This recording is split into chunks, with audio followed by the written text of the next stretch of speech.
Hey folks, I just wanted to update you on some information that we received from the Director of Integration in Kildare County Council last Thursday gone. Now, today is Sunday, so apologies for not actually speaking about this sooner. It's just been a bit of a hectic week. So, by way of communication, by way of information, and just to try and ensure that all the accurate information is out there, I'm going to read through the email. I'm going to explain kind of the individual parts of the email, and then I will share the email for you to read at the end yourself. Now, obviously, I'm going to crop out people's details and stuff like that, because I don't really believe it's fair to be sharing people's details like that.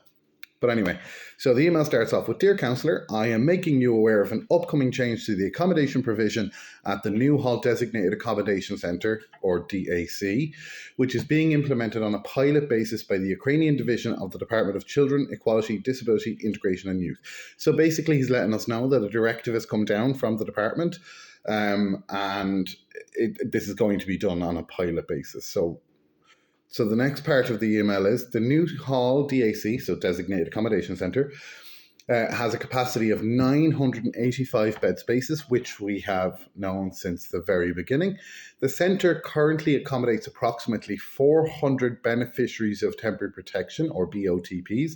So BOTPs, or beneficiaries of temporary protection, are those who have come here from the Ukraine. And from the indication that it currently accommodates approximately 400, it means that it's not currently operating at capacity. So these residents are provided a maximum of 90-day accommodation in Newhall. So that's in line with government policy that states beneficiaries of temporary protection, once they come here, are only provided with accommodation from the state for 90 days, which I'll leave my own views on the ridiculousness of that for another time.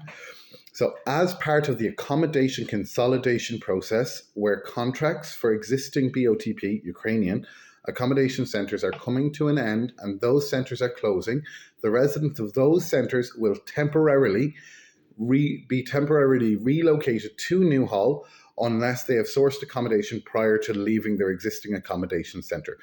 So what that is saying is that there are a number of accommodation centres across the country whose contracts are coming to an end. Those people need to go somewhere else, and if they haven't sourced accommodation elsewhere, they are going to be relocated to the Newhall site, obviously in line with the capacity that's there. Then it goes on to say, Newhall will become a temporary relocation hub. It is intended that residents relocating to Newhall will only be accommodated there temporarily until such a time as alternative state accommodation is identified or residents source their own accommodation. So when they're referring to alternative state accommodation, they're obviously referring to other designated accommodation centres that may set up, or other contracts that may be opened up in other areas. And then the last part of the email goes on to say, the change will come into effect in the coming weeks. So as you can see, we're being informed of this. The accommodation at Newhall will remain solely for beneficiaries of temporary protection. So that will mean that it will only be people coming here from the Ukraine. This change does not involve an expansion or an increase in capacity of the existing accommodation centre. So it's saying that it does not involve an expansion or increase in capacity. So the 985 bed spaces that are there will be the only bed spaces that are there. This current change does not involve increasing that beyond those numbers. Last bit of it is obviously yours sincerely, and then the contact details of the Director of Integration. So, like I said, that is the email that we've received. I just wanted to make sure that accurate information was out there. So listen, I'll pop the email at the end of this, and if you have any further questions or queries, please feel free to ask me below, and I will do my best to answer them. If I don't have the answers, I will do my best to get them for you.